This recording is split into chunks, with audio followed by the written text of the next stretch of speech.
You reacted, and you knew it before it finished leaving you. The tightness in your chest, the heat behind your eyes. The thing you said that you told yourself was standing up for yourself. But it was not standing up for anything. It was a loss of control dressed up as strength. You have done this more times than you want to count. Someone said something, or did something, or looked at you a certain way, and before you had time to think, you were already gone, already reacting, already losing. And here is the part that makes it worse. The person who triggered you probably forgot about it by lunch, but you carried it into the next day, maybe the next week, maybe longer than that. Machiavelli understood something most men never learn. A man who cannot control his reactions is a man who can be controlled by anyone. Not through force, through provocation, through timing, through knowing exactly which button to press. The people who trigger you the most are not the most powerful people in your life. They are the people who have figured out your wiring. And once someone has that map, they do not need anything else. There are 8 ways to become psychologically untouchable. Not cold, not numb, not checked out, present, grounded. Impossible to throw off balance. First, and this one is already running in the background of every trigger you have ever had. You have been in a conversation where someone said something that landed wrong, and within half a second your whole body changed. Jaw tighter, shoulders higher, breathing shallower. You were already in fight mode before you made a single choice. This is not weakness. This is biology. The amygdala, the alarm center of the brain, processes threat faster than conscious thought. It does not wait for context. It does not wait for nuance. It fires first, and you pay for it later. Most men believe their reactions are choices. They are not. By the time you feel anger, the reaction has already started. The window to intervene is smaller than you think. James Stockdale understood this window better than anyone. In 1965, his plane was shot down over Vietnam. He ejected at 600 miles per hour, broke his back, shattered his leg, landed in a village where he was beaten by a mob before soldiers could take him. For the next 7.5 years, Stockdale was a prisoner of war in the Hanoi Hilton. He was tortured over 20 times, put in leg irons for 2 years straight, spent 4 years in solitary confinement. But Stockdale had read Epictetus before he was captured. He knew that between stimulus and response there is a space, and in that space is the only freedom that cannot be taken. The gods could break his body. They could not break his response to it.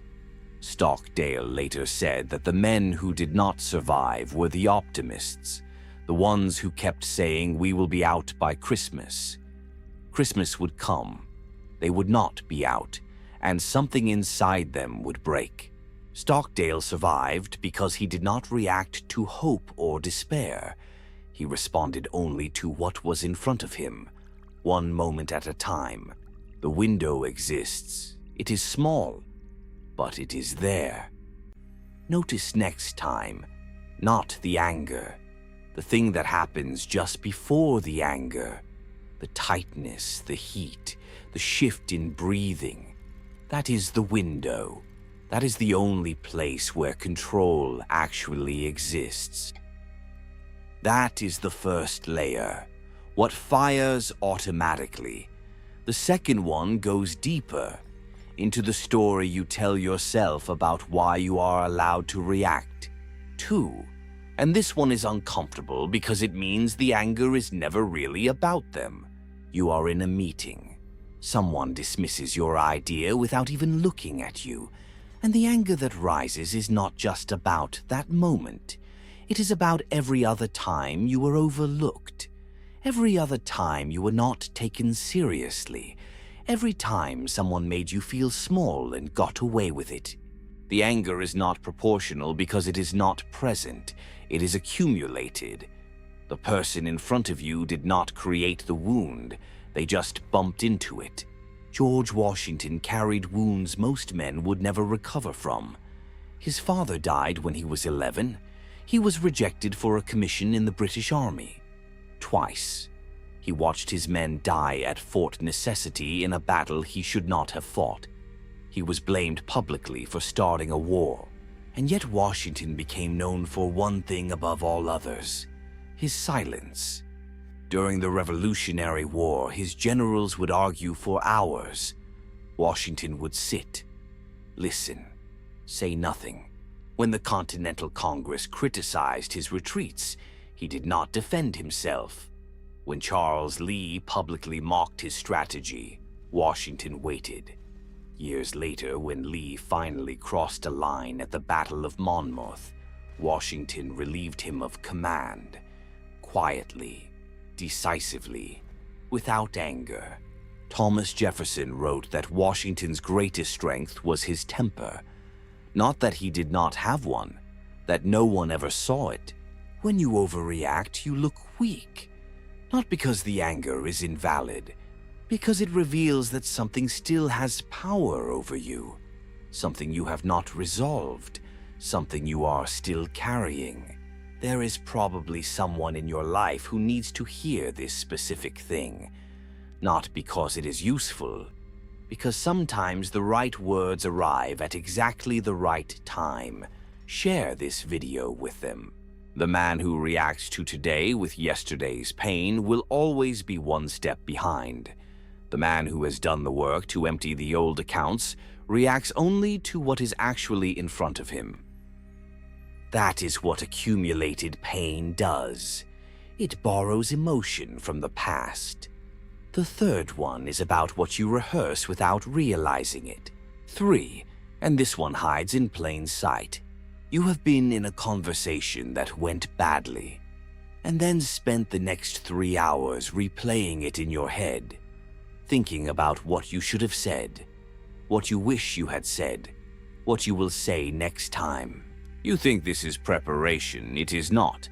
It is rehearsal for the next explosion. Every time you mentally replay a conflict, you are not resolving it. You are reinforcing it. You are training your nervous system to stay activated. Marcus Aurelius ruled the Roman Empire for 19 years. He faced wars on every border, plagues that killed millions, betrayal from people he trusted. His own generals revolted against him. Every night alone in his tent, he wrote in his journal. Not about his enemies, not about what he wished he had said, about himself. He wrote, when you wake up in the morning, tell yourself the people you deal with today will be meddling, ungrateful, arrogant, dishonest, jealous, and surly. They are like this because they cannot tell good from evil. But I have seen the beauty of good and the ugliness of evil, and I know that the wrongdoer has a nature related to my own, so none of them can injure me. Marcus did not replay his conflicts. He pre-played his responses. He trained his mind to expect difficulty and not be moved by it. The person who wronged you moved on days ago, but you are still in the room with them, still arguing, still defending, still losing. And every time you replay it, you hand them more of your time, more of your energy, more of your mental real estate. Try this once this week. When you catch yourself replaying a conflict, stop. Say out loud, "This already happened." Then redirect your attention to something you are building, not fixing. Building. Replaying is not processing. It is permission to stay stuck. That is what happens when you rehearse the wrong thing. But even if you stop, there is another layer. The story about what anger means. You have been here before. You have grown up around men who got loud when they got angry. Men who raised their voice to make a point. Men who believed that anger was proof they cared. Proof they were serious. proof they were not going to be pushed around. And somewhere along the way you absorbed that story, that anger is power, that the man who shows the most emotion wins. It does not. The loudest man in the room is rarely the most powerful. He is usually the most out of control. In 1805, Napoleon Bonaparte screamed at the Austrian diplomat Metternich for nearly an hour. He threw his hat on the ground. He called Metternich a fool. He threatened to destroy Austria completely. Metternich stood there, said nothing, did not flinch. When Napoleon finally exhausted himself, Metternich picked up the hat and handed it back to him. Then he said quietly, "You are lost, sire. I had the presentiment of it when I came. Now going, I have the certainty." Napoleon lost that campaign, and the next, and eventually lost everything. Metternich went on to reshape Europe for the next 40 years. He outlasted Napoleon, 3 French kings and 2 revolutions, all because he understood that the man who loses his temper tells the room exactly what throws him off. If you are the type of person who is actually building something, not just reacting to what is in front of you, this section was written for you. The old story says anger is power. The real story is that controlled presence is power. The man who can sit in discomfort without reacting has an advantage no amount of volume can match. That is the story most men inherit. Anger as proof of strength. The 5th one is about what happens when you confuse people with patterns. This is the one most men file under bad luck. It is not bad luck. 5. Someone cuts you off in traffic. A coworker takes credit for your work. A family member says something dismissive at dinner. And you think this person is the problem, this specific person in this specific moment. But that is not usually true. Most of the people who trigger you are not targeting you. They are not thinking about you at all. They are just running their own pattern. Epictetus was born a slave in ancient Rome. His master was a cruel man who once twisted his leg until it broke. Epictetus reportedly said only this while it was happening: "You are going to break it." Then, when it snapped, he said, "I told you so." No anger, no begging, no reaction, just observation. Epictetus later gained his freedom and became one of the most influential philosophers in history. His entire teaching centered on one idea: some things are within our control. Most things are not. Suffering comes from confusing the two. The coworker who takes credit is probably running the same move on everyone. The driver who cut you off did not see you. The family member at dinner has been saying that same thing for 15 years. None of it is personal, but your reaction to it is. If you have ever spent hours angry at someone who forgot about the interaction, 5 minutes later, leave a comment. Because I know I am not the only one who has lived this. The shift is not about excusing bad behavior. It is about seeing accurately. The man who sees patterns instead of enemies conserves an enormous amount of energy. Energy that can go somewhere useful. That is the difference between seeing people and seeing patterns. 6 goes even deeper, into the part of you that wants to be right. 6. And if this one does not apply to you, I will be surprised. You have been in an argument where you knew you were right, and the more you explained, the less they listened, and the more they resisted, the more you dug in. And by the end, you were not even trying to communicate anymore. You were trying to win. This is the trap. The need to be right is one of the most expensive forms of anger, because it disguises itself as principle. Cato the Younger was the most principled man in Rome.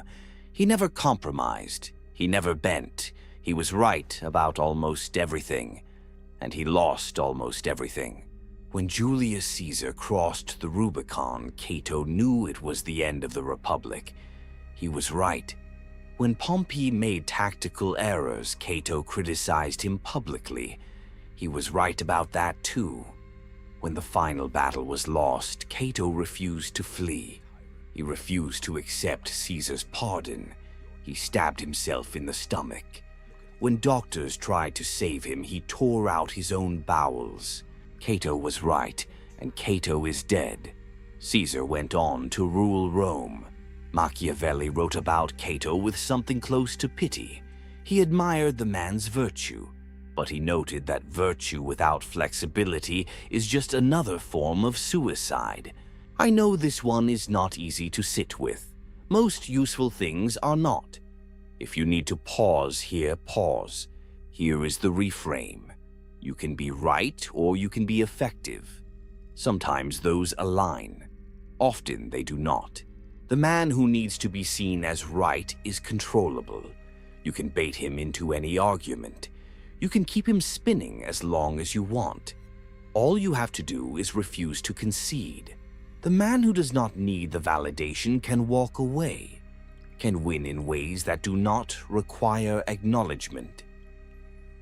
That is the cost of needing to be right. The seventh one is about what you allow into your system in the first place. 7. Before this one lands, think about the last time you felt this specifically. You wake up. First thing you do is check your phone.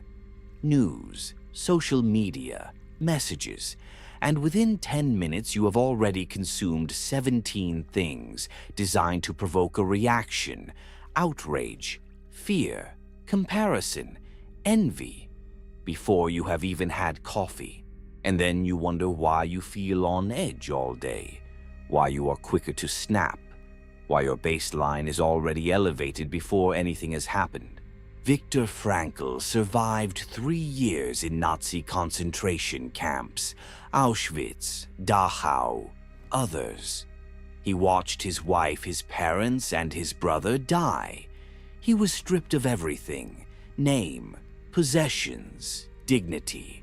And yet Frankl emerged with one observation that changed psychology forever. Between stimulus and response, there is a space. In that space is our power to choose our response.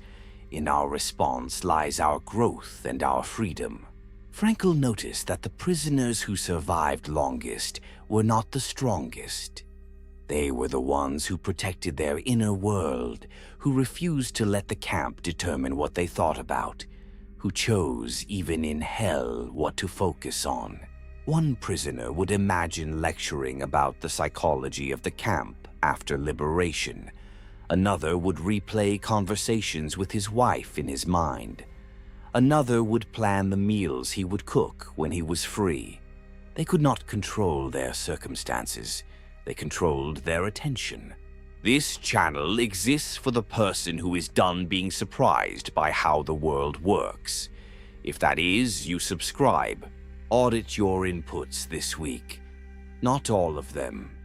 Just the first hour. What are you consuming before you have even started your day? Is it making you sharper, or is it making you more reactive? The man who controls his inputs controls his baseline, and the man with a calm baseline has a longer fuse than everyone around him. That is about what you let in. The last one is about what you do when provocation actually arrives. 8. Last one, and the one everything else in this video has been building toward. You are in a tense moment. Someone has just said something designed to get a reaction. Everyone is watching, and there is a pull to respond, to defend, to explain, to match their energy. Do not. The most powerful response to provocation is almost never engagement. It is stillness, not passive stillness, not checked out stillness, present stillness. The kind that says, I see what you are doing, and I am not going to participate. At the Battle of Waterloo, the Duke of Wellington sat on his horse for 9 hours. Cannonballs flew past him, Officers beside him were killed. His staff begged him to move to safety. Wellington did not move. He watched. He waited. He gave orders in the same calm voice he used at dinner. At one point, a nervous aide asked what they should do if the French broke through. Wellington looked at him and said, "They will not break through. And if they do, there is no need to panic. We will all be dead." The aide later wrote that Wellington's calm was more terrifying than the battle itself, because it made you believe that nothing could shake him. And if nothing could shake him, nothing could defeat him. Napoleon threw everything he had at that line: the old guard, the cavalry, artillery barrage after barrage. Wellington did not flinch. By sunset, Napoleon was fleeing the field. Think about one situation in your life right now where you have been doing the opposite of this, where you have been engaging when stillness would have served you better. You do not need to tell me. Just sit with it for a second. The next time someone tries to pull a reaction out of you, try this. Pause. Breathe. Let the silence stretch one beat longer than is comfortable. Then respond, if you respond at all, with calm observation. Not defense, not attack, just presence. The man who can hold stillness in the middle of chaos is the man no one can move. A man sits alone in a dim room. The conversation ended an hour ago, but he is not replaying it. He is not rehearsing what he should have said. He is just sitting, still. The storm passed through him without landing, and he is already somewhere else, thinking about what he is building, not what tried to tear him down. The people who get under your skin are not more powerful than you. They have just found the map, the wound, the story, the button. Take the map back, not through suppression, through awareness, through choosing what you rehearse, through seeing patterns instead of enemies, through releasing the need to be right, through guarding your inputs, through learning the power of stillness. The world will keep throwing triggers at you. That will not stop. What can change is whether they land. If something in this video shifted how you see your own reactions, the subscribe button is there. The next video covers 6 signs someone you trust is about to betray you, and you will want to see it before it happens.